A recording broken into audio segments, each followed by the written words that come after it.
The private key vault is an air-gapped computer. Air-gapped means isolated. The vault does not connect to any other devices nor to the internet. Files are not transferred with USB memory sticks. USB cables, Ethernet cables, and the like are not used for connecting to other devices nor for transferring data. Radio communication is not used either, not Wi-Fi, not Bluetooth, nor is any other kind of radio used. The private key vault is the safest possible way to create and view encrypted messages because the messages are never decrypted for viewing until after they are behind the air gap on an encrypted drive where malware cannot go, where remote viewing is not possible, and where the contents of the drive cannot be deciphered by even the most sophisticated criminals. Before we see how files are transferred in and out of a computer which does not connect to any other devices, let's have a quick look at how to open it, unpack it, set it up, shut it down, power it off, and pack it up again.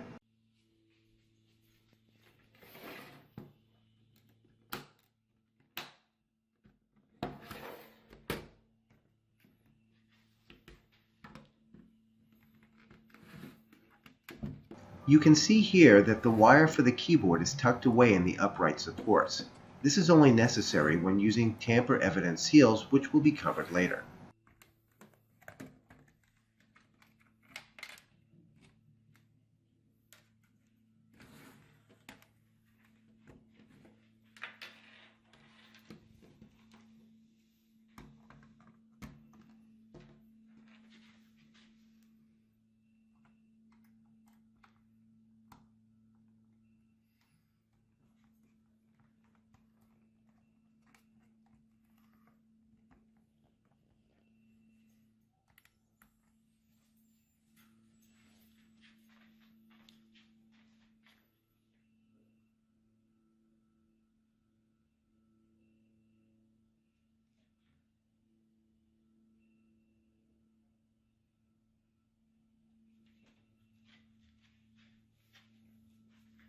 Before powering off the Pi, it is super important to shut down at the menu first, as I am doing here, and then wait 15 seconds before powering off.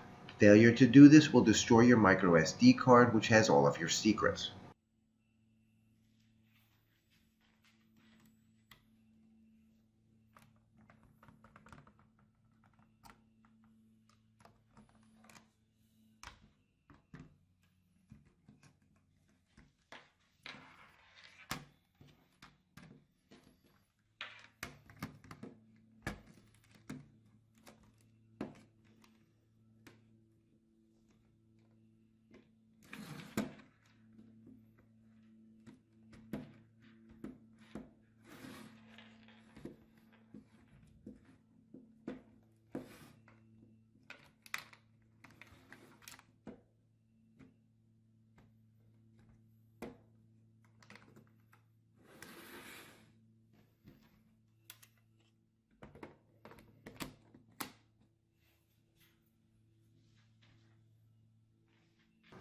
To transfer files into or out of the private key vault, we use a parade of QR codes flashed across the screen, which is picked up by a camera phone without the need to connect with it. Not only does this tutorial cover the use of QR codes to cross the air gap, it is also a beginner's tutorial on using GPG encrypted messaging. Everything you need to know in order to send and receive encrypted messages is covered here. Let's start with an overview of the process. This is what the Raspberry Pi screen looks like right after you log in. Pressing Ctrl-Alt-T brings up the terminal window. You can also click on the terminal window icon at the top of the screen. Pressing Alt-Spacebar brings up another menu that allows you to control properties of the terminal window. Pressing the letter D removes the title bar. Selecting Undecorate from the menu accomplishes the same thing. Here we bring up the Properties menu again with the Alt-Spacebar combination and then press the letter X to maximize the window. Changing these properties is not required, but this is how I like to set things up when working at the command line. Now type the word menu and press the Enter button. You can use this menu to launch the tasks you wish to accomplish using the private key vault. The menu is customizable to your individual needs. The first menu item launches My Ether Wallet, which is used for commanding your accounts on the Ethereum blockchain without exposing your private keys to any other device.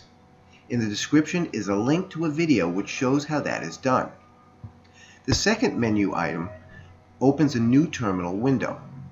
The third option opens the file manager. The fourth menu option allows you to select a text file to open with the LeafPad text editor. If you do not select a file when using this option, then a new document will be opened for editing. Let's use the fourth menu option now to look at the file we will be sending. First, we are prompted to select the directory where the file we wish to examine resides. It's in the README folder. The file we will be looking at is called Moist Cake.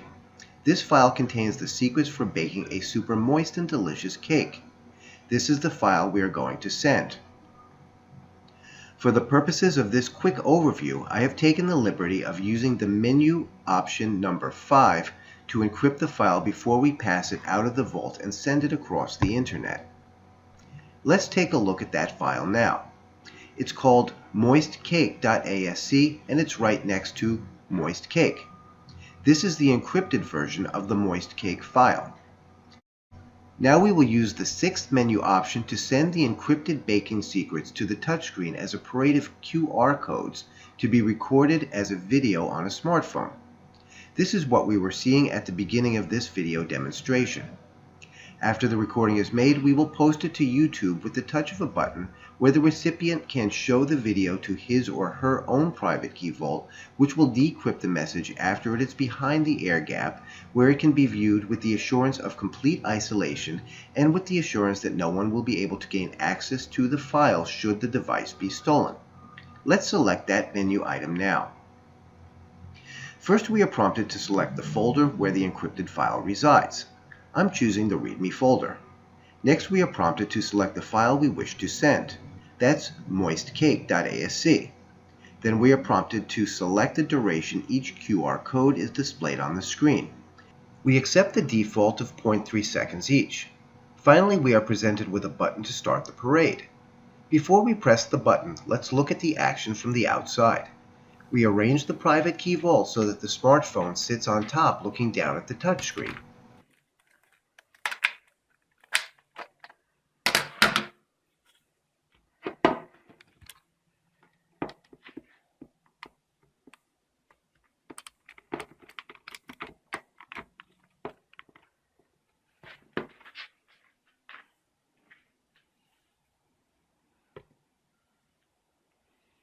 Then we press the record button on the smartphone to start the video recording. We wait about 5 seconds and then press the play button on the private key vault to start the QR code parade on the touchscreen. When the parade is finished, we stop the recording and post it from the phone onto YouTube for the recipient to pick up on another smartphone and import into his or her own private key vault as shown here, where it will be decrypted and viewed in the secure, isolated environment provided by the Airgap.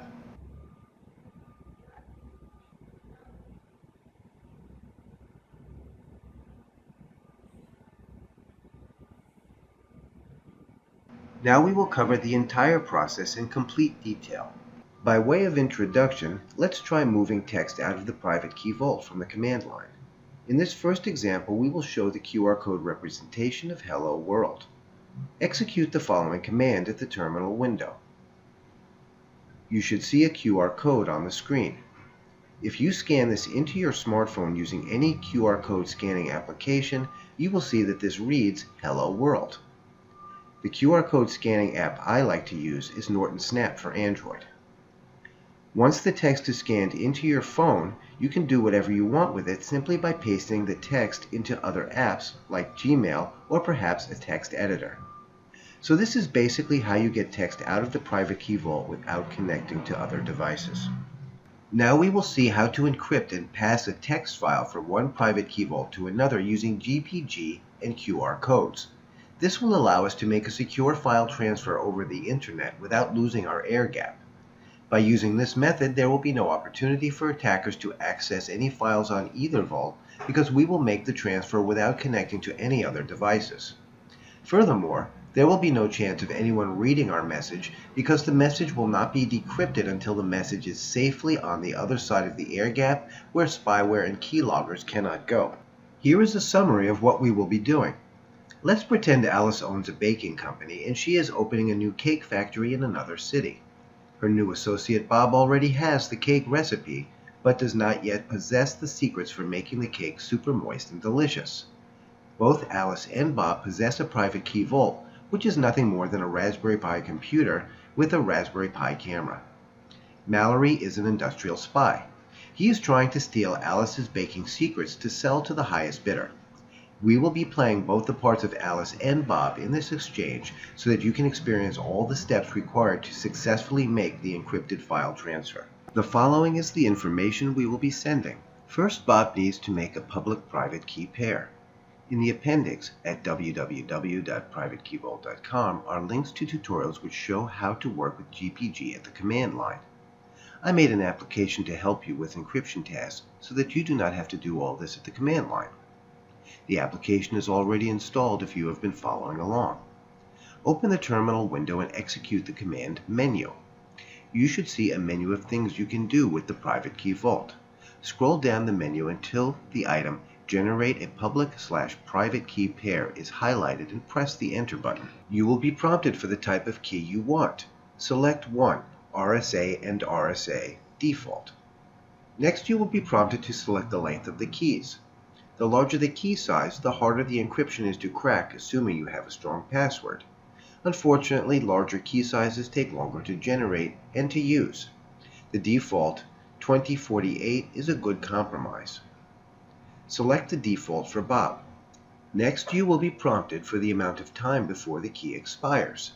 Select the default 0 on Bob's behalf to continue. By selecting 0, you specify that Bob's key will never expire. You'll be asked to confirm your selection. Press Y for yes and then press the Enter button. Next, you will be asked for Bob's name, Bob's email address, and a comment. These will be used to make a unique identifier for Bob's key. Since the name must be at least 5 characters long, we will enter Robert when asked for Bob's name. Enter Robert for the name, bob@gmail.com for the email address,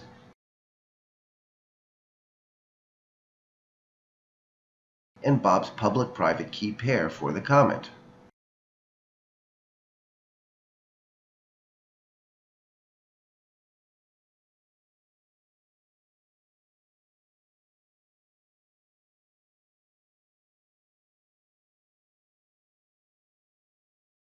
If you are satisfied that all is correct, then input the letter O and press Enter to continue. Otherwise, follow the prompts to make any required changes. Don't worry if you get a message stating that the GPG agent is not available. It doesn't matter. Next, Bob will be prompted for the password to use when accessing his private key. Make a good one for Bob, or what's the point of doing all this? Use at least 10 completely random characters, which might include upper and lowercase letters, numbers, and special characters. After you enter Bob's password, you will be prompted to enter it again to be sure that you typed it correctly. Then the Pi will start doing the work of creating Bob's public-private key pair. The Pi will ask you to move your mouse and type randomly on the keyboard to provide a source of randomness for the key generation process. It took about 5 minutes for my Pi 2 to generate the key pairs. Be patient as you provide random input. You don't have to type constantly in order for the process to work, but I'm sure it's a good idea to type a lot of random characters and to move your finger around the touchscreen. When the Pi is done generating your public-private key pair, it will show you some information about the key pair, and then it will prompt you to press the Enter key to continue. After Bob's keys have been generated, you may want to see information which helps you use his private keys.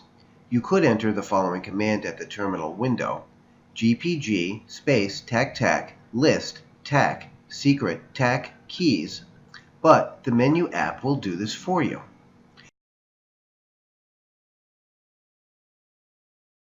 Just highlight the menu option which says List Private Keys and press the Enter key.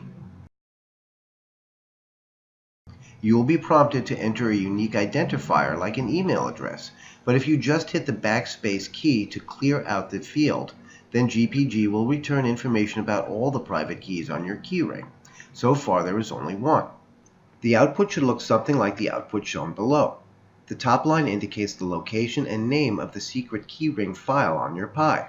The SEC line shows the key size, 2048, the key type R for RSA, the unique ID AB1D1BBD, and the creation date. The unique ID is used in GPG commands to refer to that specific private key. The UID line shows Bob's real name, Bob's comment, and Bob's email address. The email address can also be used to uniquely identify Bob's keys when making GPG commands. The SBB line shows the size, type, and unique identifier of Bob's subkey. Subkeys are cool because you can have as many subkeys associated with your private key as you want, but you can revoke them individually without harming your ability to use your other subkeys or originating private key. We only see information about one secret key because so far we have only one key on the secret key ring. Press Enter to continue. Now press the Escape key and the menu will close, bringing you back to the command prompt for the next topic. Let's take a look at the private key. The menu app does this for you, but let's execute the following command at the terminal window to see the private key. GPG, TAC export TAC secret TAC key, TAC armor, bob@gmail.com. You should see a big block of text on the Pi's touchscreen. That's the private key. Never show anyone your private key. Here is the command to export Bob's private key to a file. GPG TAC export TAC secret TAC key is the command. TAC armor specifies that base 64 encoding will be used. That ensures that all characters will be unambiguous and easy to read. TAC output Bob's private key file.asc specifies what name you wish to give the file, and bob@gmail.com specifies which private key on the keyring you wish to export. The menu does this all for you, and it sends the output to the file you specify just like the command above, but it's easier to use. Let's try it. Type menu to open the Private Key Vault menu application. Highlight the menu option which reads Export a private key to a text file and press the Enter key. After clicking through some warning dialog boxes, you will be prompted to select a directory where the file containing your private key will be saved to. You can create a new folder if you want to. I created a folder called Private Keys. Then you will be prompted for the name of the file. I entered Bob's private key.txt. Then you will be prompted for a unique ID or email address associated with the private key that you wish to export. Enter bob@gmail.com and press the Enter button. You will see a message on the screen telling you the name of the new file and where it has been saved to. Press the Enter button to return to the menu. Now you may wish to look at the file where your private key has been exported. Highlight the menu option, Read or Write a Message, and press the Enter key. Navigate to the folder where the file is stored and click on it. The LeafPad text editor will open up and show you the copy of Bob's private key which was exported to a text file. Close the text editor when you have finished looking at the private key and you will be returned to the menu application. Normally, private keys should never leave your private key vault, although you may want to export your private keys to a file so that you can back them up or move them to another machine. Rather than exporting your private keys, I would just clone the encrypted SD card and get a backup of everything. Cloning SD cards is covered at www.PrivateKeyVault.com. Just search the contents and you will find a tutorial on that. Your public keys are meant to be shared with everyone. Public keys are used by others to encrypt documents that can only be decrypted by you using your private key. The menu app makes this easy, but if you wanted to get information about your public keys from the command line, you could execute the following command.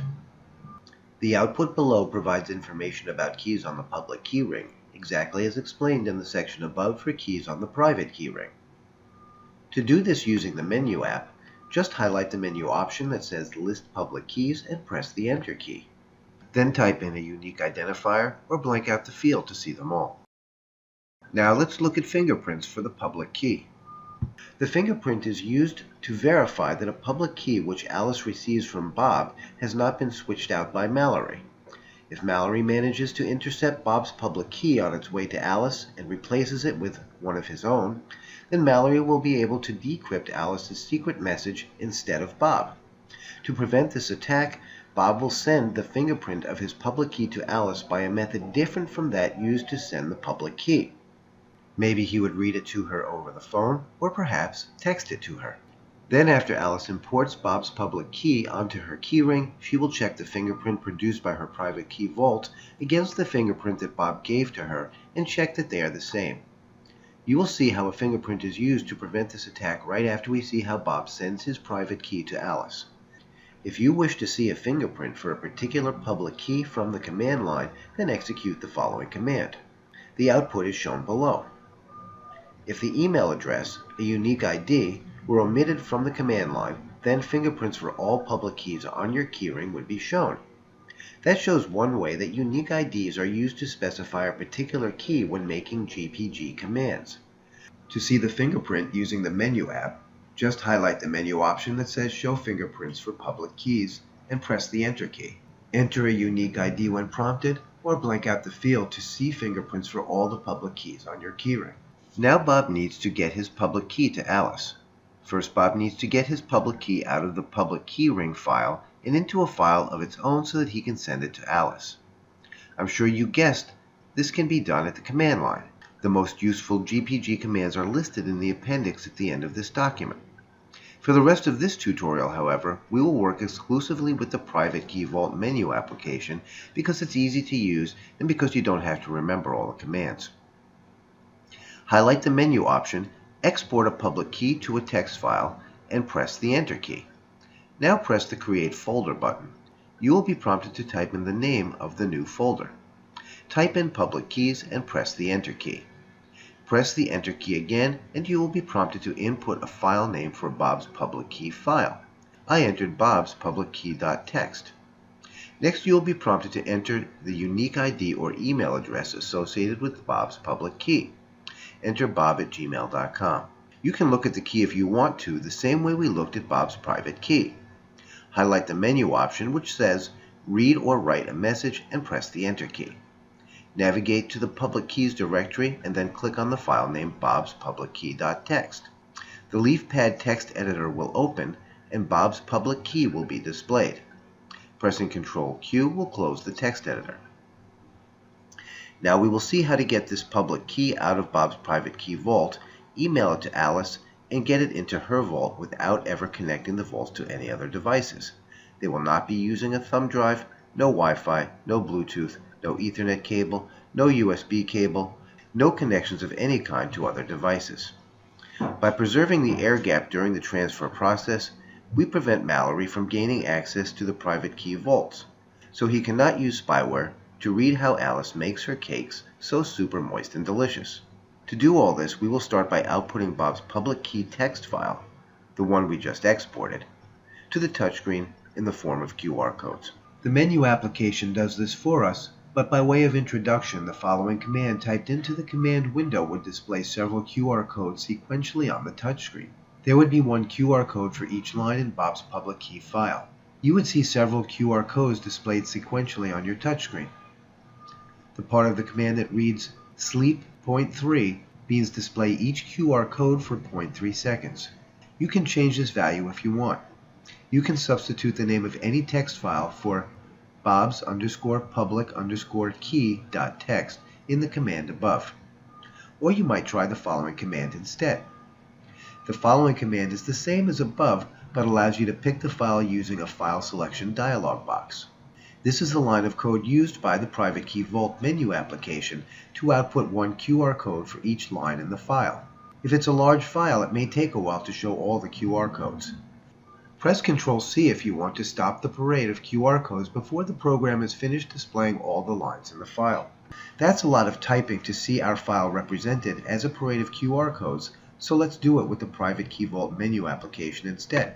Highlight the menu option which says Export Text File, Send QR Code Parade to Screen, and press the Enter key. Navigate to the file we exported named Bob's_public_key.txt and press the Enter key. You will see a dialog box asking you how long you wish each QR code to be displayed. Accept the default. You will see a dialog box asking you if you would like to start the parade. Go ahead and press the button which says Start the Parade. You should see a parade of QR codes flash across the touchscreen. Okay, so we displayed Bob's public key as a parade of QR codes on the touchscreen, but how do we get this to Alice? We are going to run the above command again, but this time use your smartphone to make a video of the QR code parade. First, arrange the private key vault as shown in the photo below, with the camera of your smartphone looking at the touchscreen. Highlight the menu option which says Export Text File, Send QR Code Parade to Screen, and press the Enter key.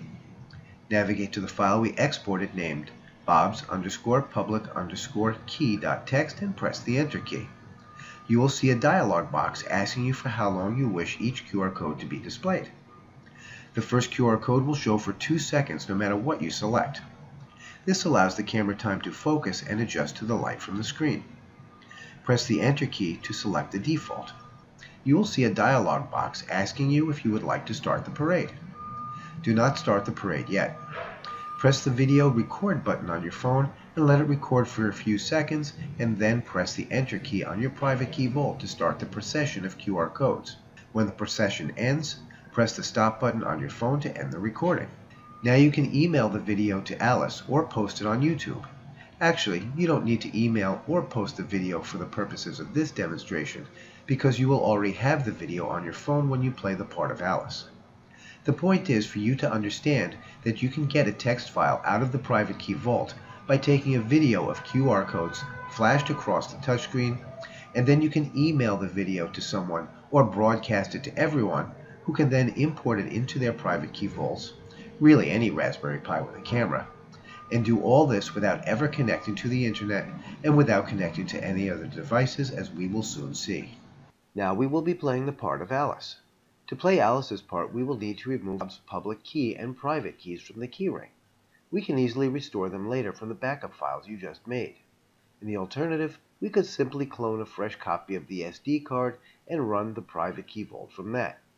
Then everything would be the same, except that Bob's public and private keys would not be anywhere on the system. For this demonstration, let's just remove Bob's keys from the keyring because this will give us extra practice working with GPG and with the menu application. The GPG system requires that the private keys be deleted first. Highlight the menu option which says Delete a Private Key and press the Enter button. Click through all the warning dialog boxes and enter Bob's email address when prompted for a unique ID. Then follow the prompts to remove Bob's private key from the keyring. Next, highlight the menu option which says Delete a Public Key and press the Enter key. Follow the prompts to delete Bob's public key. Verify that there are no more private keys on the keyring by highlighting the menu option which says List Private Keys and press the Enter key.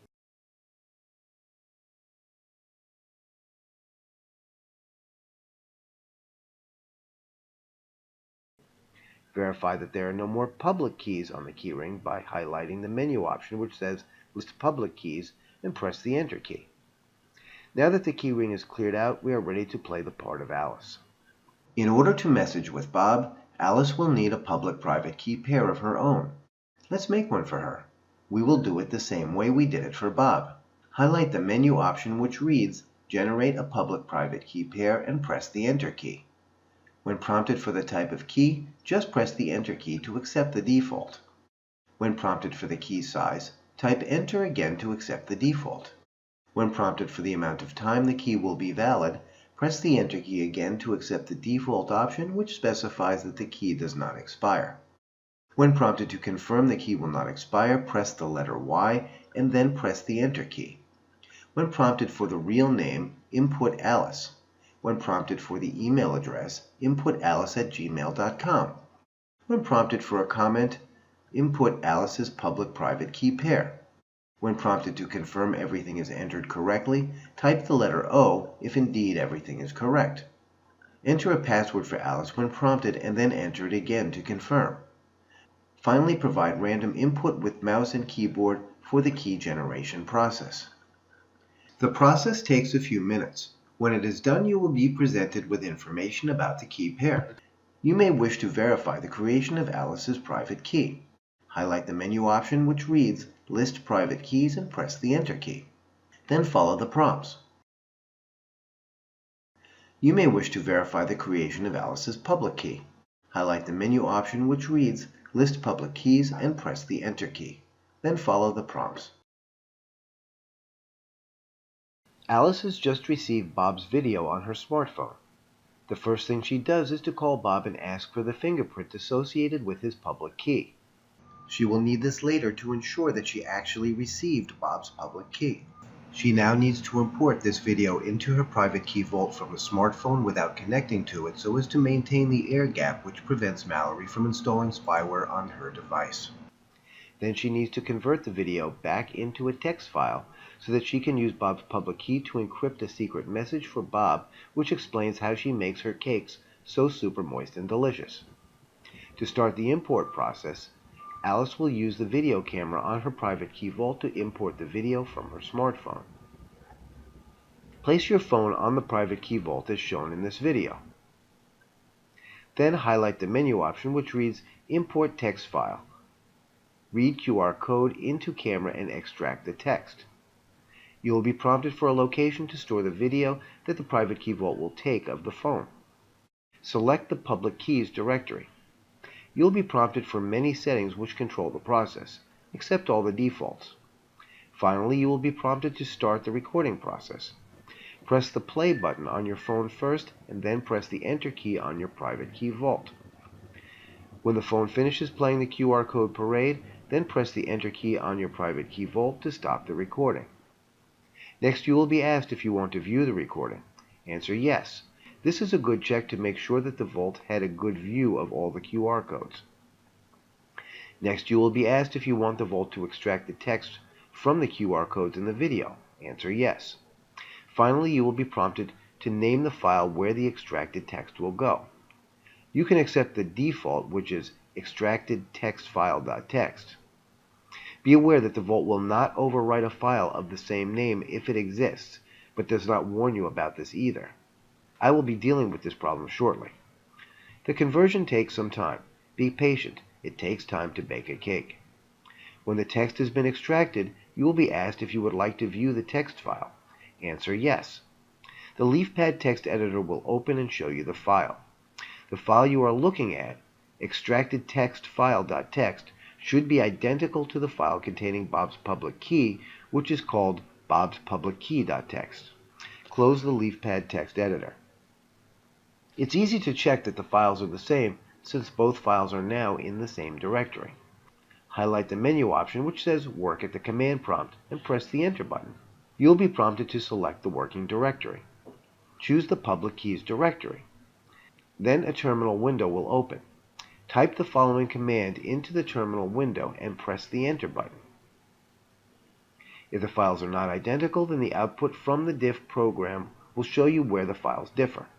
If all went well, you should see a message in the terminal window telling you that the files are identical. Congratulations! Using QR codes, you have just passed a file from your private key vault out across the air gap to your phone without connecting the devices.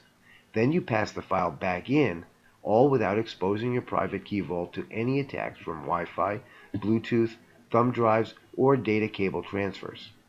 When you work this way, no one can install malware, keyloggers, remote control, or remote viewing software, and no one can dig through the files on your private key vault. Now we will import Bob's public key onto Alice's keyring. Highlight the menu option which says Import a public or private key from a text file and press the Enter key. You will be prompted to select the text file containing Bob's public key. Navigate to the Public Keys folder and then select the file name extractedtextfile.txt and press the Enter key. You should get a message saying that the public key was imported. Let's check to see if the key is there. Highlight the menu option which says List Public Keys and then press the Enter key. You will see a dialog box asking which public key to show. Just hit the backspace key to blank out the field and press the Enter key. Notice that both Bob's and Alice's public keys are displayed. That's because we didn't specify which key to show. Now let's encrypt Alice's secrets for making a cake super moist and delicious. If you remember, just before we pulled the plug on the internet so as to air gap your private key vault, we copied this very file that you are reading now onto your Pi. It's in the folder named README, and the file is named readme.txt. We will open that file using the menu app. Copy the baking secrets onto the clipboard and then paste it into a new document called bakingsecrets.txt. Then we will encrypt the file using Bob's public key and send the encrypted baking secrets to Bob. First, highlight the menu option which says Read or Write a Message and then press the Enter key. Then open the README folder. Then open the file named readme.txt. Press Ctrl F and search for the term Secret 1. That will bring you to the secrets for baking a moist cake. Highlight all the secrets and press Ctrl C to copy all the secrets onto the clipboard. Then close the LeafPad text editor. Open the text editor again by highlighting the menu option which says Read or Write a Message. Press the Enter key. Instead of selecting a file to open, press the Cancel button. This will open a blank document. Press Ctrl V to paste the secrets on the clipboard into your blank document. Then save the document as bakingsecrets.txt in the README folder. Finally, we are ready to encrypt the file containing Alice's baking secrets.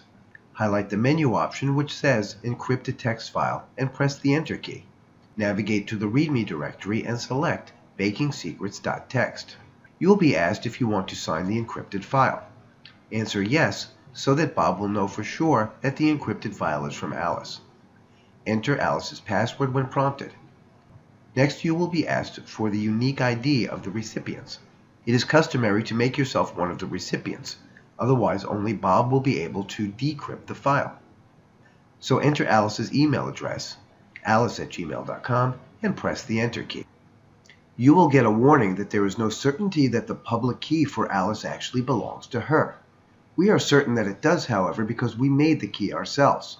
So enter the letter Y for yes and press the Enter key. Next, enter Bob's email address, bob@gmail.com, and press the Enter key. You will get a warning that there is no certainty that the public key for Bob actually belongs to him. Maybe Mallory intercepted Bob's public key and then replaced it with his own public key so that he will be able to decrypt your baking secrets instead of Bob. This is where you compare the fingerprint Bob read to you over the phone with the fingerprint now showing on the touchscreen. If the fingerprints are the same, then enter Y for yes and press the Enter key. Now you will see that both Bob and Alice are listed as recipients. Press the Enter key again to finish the encryption process. You will see a message telling you to check that the encrypted file has been created. Press the Enter key one more time to get back to the menu. Now let's look at the encrypted file. Highlight the menu option which says Read or Write a Message and press the Enter key. Select the README folder and press the Enter key. You will see a file called bakingsecrets.txt.asc. Highlight that file and press the Enter key. You will see an encrypted version of the file containing Alice's baking secrets. This is the file that Alice is going to send to Bob. Close the text editor. Alice is now going to pass her encrypted baking secrets out of the private key vault to her phone exactly the way Bob sent his public key to Alice, using QR codes. First, arrange the private key vault as shown. Then highlight the menu option which says Export Text File, send QR code parade to screen, and press the Enter key. Navigate to the file we encrypted named bakingsecrets.txt.asc and press the Enter key. You will see a dialog box asking you for how long you wish each QR code to be displayed.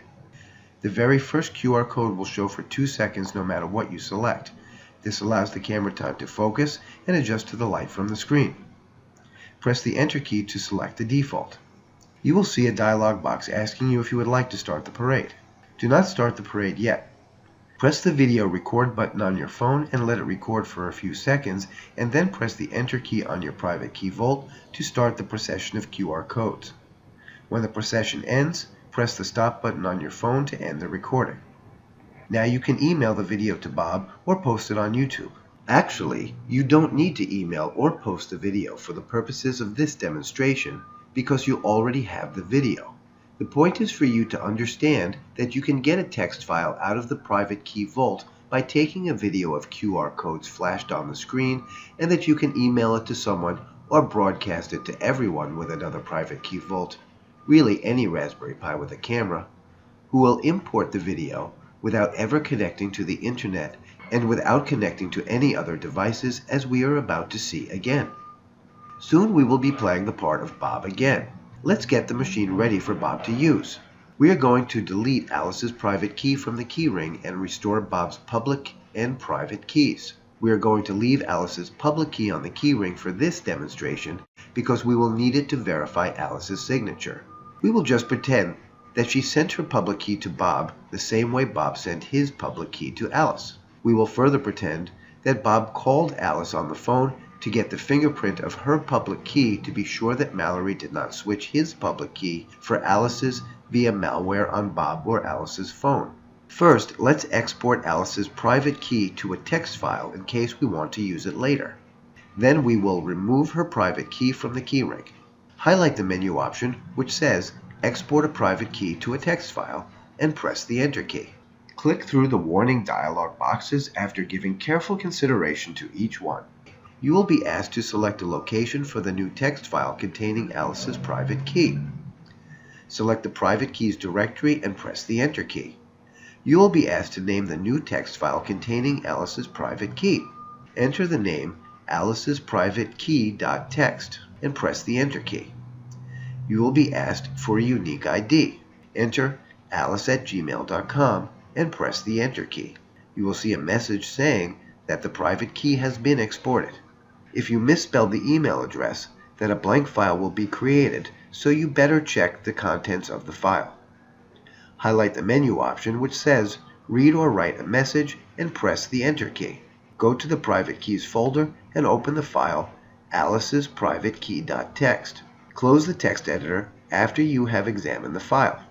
Now remove Alice's private key from the keyring. Highlight the menu option which says Delete a private key and press the Enter key. Click through all the warning dialog boxes. Enter Alice's unique ID or email address. Answer yes to 2 more warnings and press the Enter key to complete the operation. Bob's public key is on the keyring. Remember, he sent it to Alice via QR code Parade, so there is no need to restore his public key. Go ahead and restore his private key. Highlight the menu option which says Import a public or private key from a text file and press the Enter key. Navigate to the Private Keys folder and select the file named Bob's PrivateKey.txt and press the Enter key. You can list the public and private keys on your keyring now by selecting those menu options. Go ahead and try that now to confirm that the Private Key Vault is ready for Bob to use. You should see that both Bob's public and private keys are on the keyring and that Alice's public key is also on the keyring.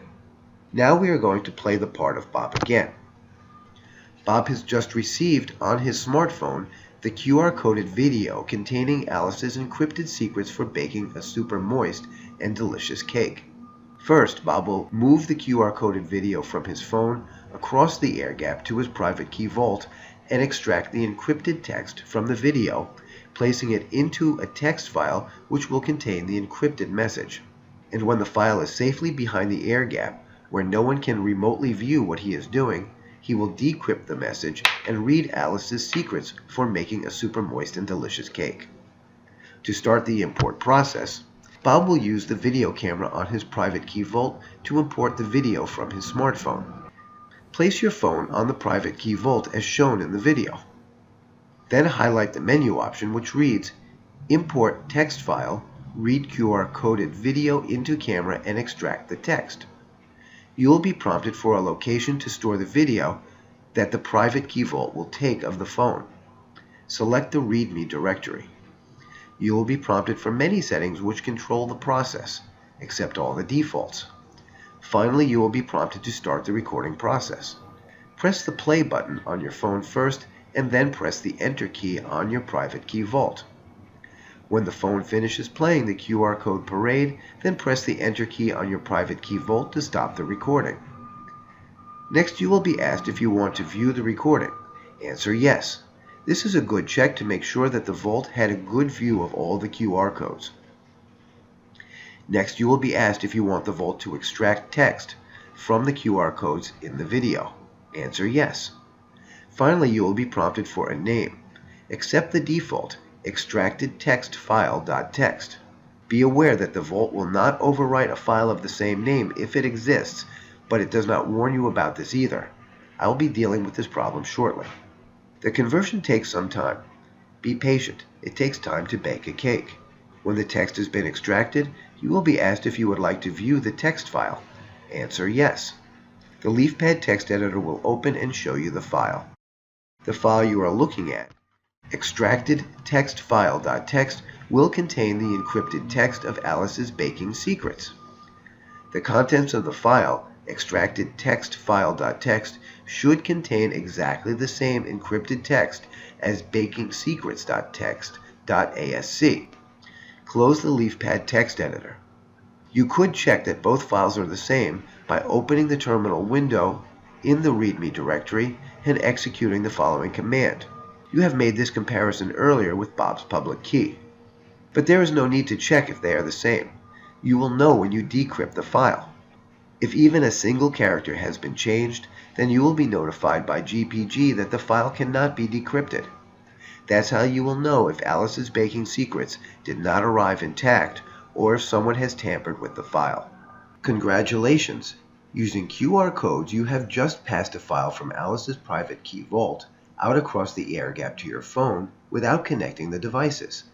Then you pass the file into Bob's private key vault, all without exposing the devices to any attacks from Wi-Fi, Bluetooth, thumb drives, or data cable transfers. When you work this way, no one can install malware, keyloggers, remote control, or remote viewing software, and no one can dig through the files on your private key vault. Now that Alice's baking secrets, encrypted with Bob's public key, are safely across the air gap, Bob can decrypt the message using his private key and read it without worrying about Mallory seeing it. Highlight the menu option which says Decrypt a text file and press the Enter key. Select the file name, extracted text file.txt, in the README folder. You will be asked for the passphrase you entered when you created Bob's private key. Provide the passphrase and follow the prompts. GPG will try and give the new unencrypted file the same name as the original, bakingsecrets.txt. If the original file exists in the README folder, then GPG will give you a chance to rename the file. Call the file unencrypted bakingsecrets.txt. You will see a message saying that the signature matches Alice's public key, but it will warn you that her public key has not been marked by you as trusted. Don't worry about that. All you need to do right now is make sure that the fingerprint shown on the terminal window matches the fingerprint that Alice read to you over the phone when you called her. Now let's read Alice's secrets for making a super moist and delicious cake. Highlight the menu option which says Read or write a text message and press the Enter key. Then select the file unencrypted bakingsecrets.txt in the README folder. Congratulations! There in front of you are Alice's secrets for making a super moist and delicious cake. Moreover, you are now able to write, encrypt, send, receive, decrypt, read, and store secret messages with absolute certainty that your secrets will remain private.